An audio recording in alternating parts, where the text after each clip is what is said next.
Vamos à segunda parte da nossa reportagem sobre as 3 décadas do sistema Lavoura, Pecuária, Floresta. Você vai conhecer o desafio que a nossa agricultura tem pela frente: dobrar a produção de grãos e de carne sem desmatar nos próximos 10 anos.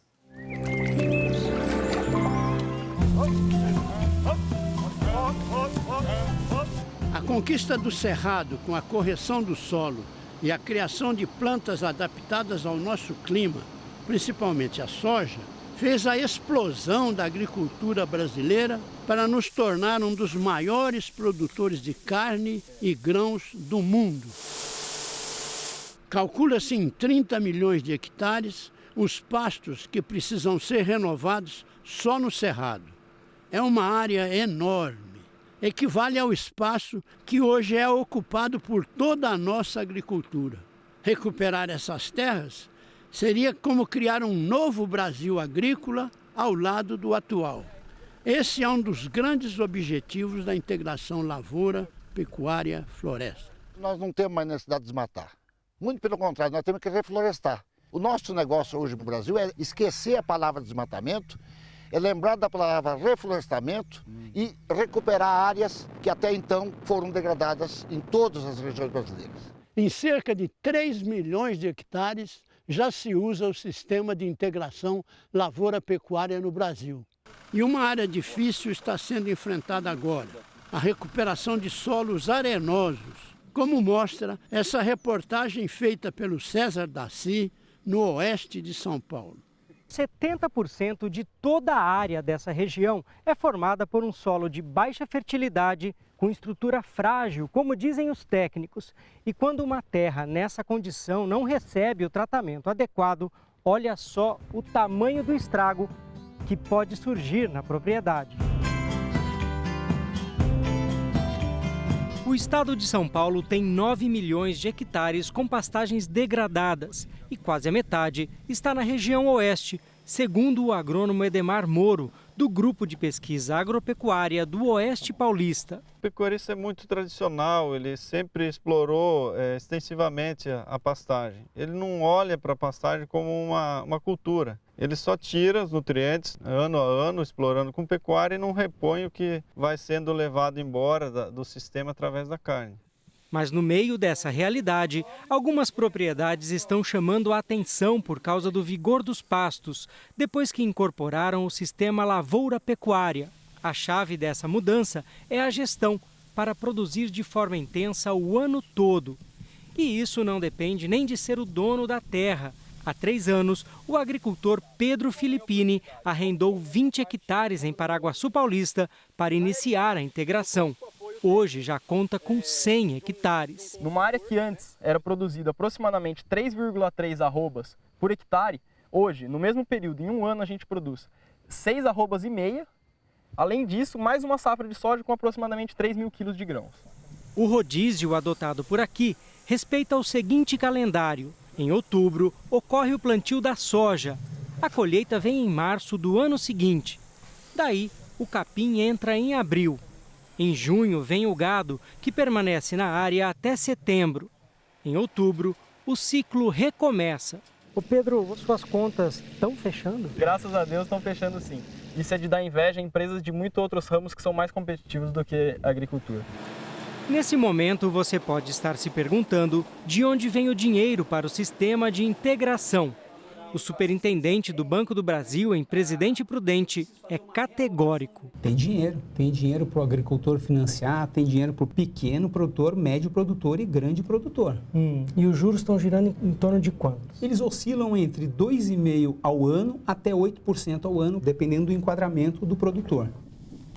A Fazenda Campina, no município de Caiuá, já é bastante conhecida dos criadores de Nelore por conta do avançado trabalho que faz com os animais sem chifre da raça, o chamado Nelore mocho. As pastagens do pecuarista Carlos Viacava, formadas há quase 30 anos, estão aos poucos sendo renovadas com a integração lavoura-pecuária. Seu Carlos, sua propriedade está mudando de cor, né? Tá verde, igual o Palmeiras. Anos passados, isso aqui, nessa época do ano, era tudo marrom, né? Aquela palha, o capim seco, sem comida para o gado. Agora estamos aqui cheio de pasto. É o progresso da integração. Segundo o zootecnista da fazenda, Juliano Roberto da Silva, a estrutura dessas terras pode chegar a 95% de areia e a apenas 5% de argila. Se você plantar numa areia dessa aqui sem cobertura nenhuma, a planta morre, ela morre degolada. Então, para tirar essa condição desfavorável para a planta, você tem que ter a palhada. Depois de 3 anos intercalando lavoura e pecuária, esse piquete da propriedade está pronto para mais uma etapa da integração. Vai ficar 2 anos seguidos só com pasto.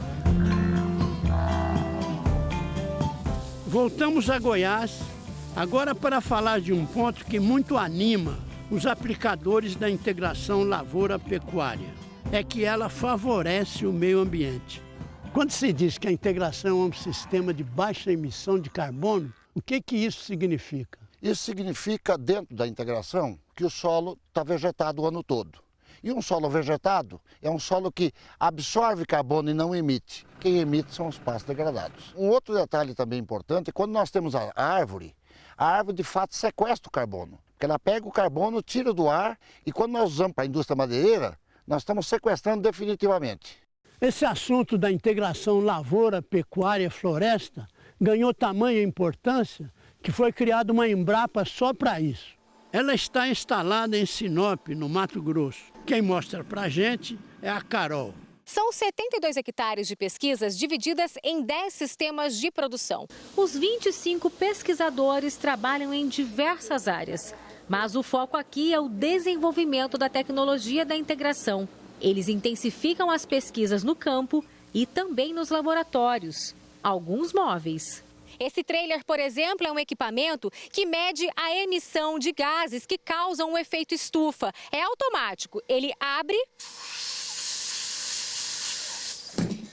e fecha para medir os gases. A árvore, no caso o eucalipto, está entrando na integração lavoura-pecuária para render madeira, claro.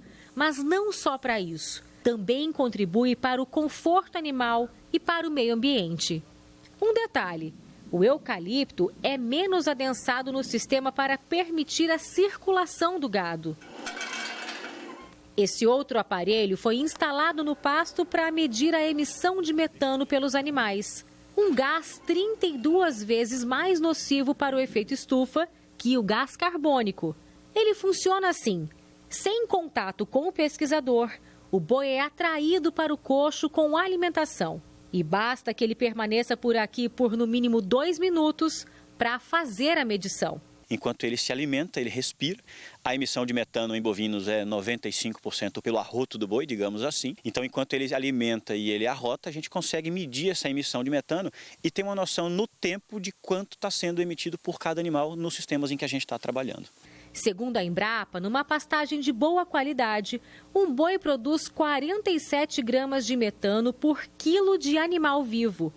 Já na pastagem degradada, a quantidade de gás metano sobe para 76 gramas. Com tantas pesquisas para a integração lavoura-pecuária-floresta, algum setor sai ganhando? Todos os componentes são beneficiados. No caso de grãos, especialmente com a rotação de cultura, com espécies forrageiras. A floresta agrega valor ao sistema e diversifica a produção na propriedade. O presidente da Embrapa, Maurício Lopes, considera a integração lavoura-pecuária-floresta muito mais do que uma simples tecnologia. Na verdade, o Brasil está aqui produzindo a próxima grande revolução da agropecuária. Quando a gente imagina um futuro em 2050, né, que o mundo terá que produzir uma quantidade muito maior de alimentos, porque a população segue crescendo, não dá para fechar a conta sem uma revolução agrícola no cinturão tropical do globo.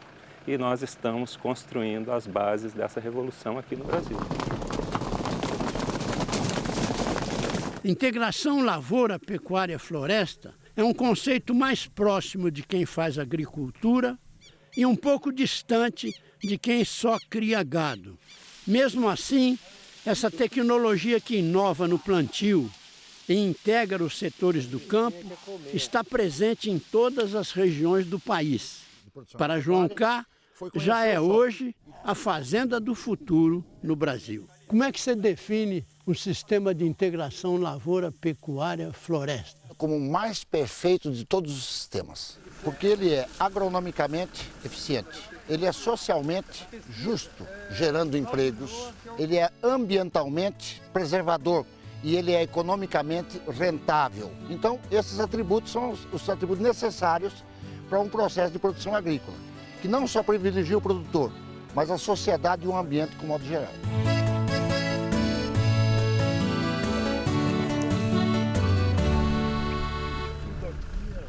E a reportagem do José Milton Ribeiro sobre a integração Lavoura, Pecuária, Floresta está na edição deste mês da revista Globo Rural, que está comemorando 30 anos. Veja aqui, a reportagem é capa dessa edição histórica com a foto do agrônomo João K. A revista já está nas bancas.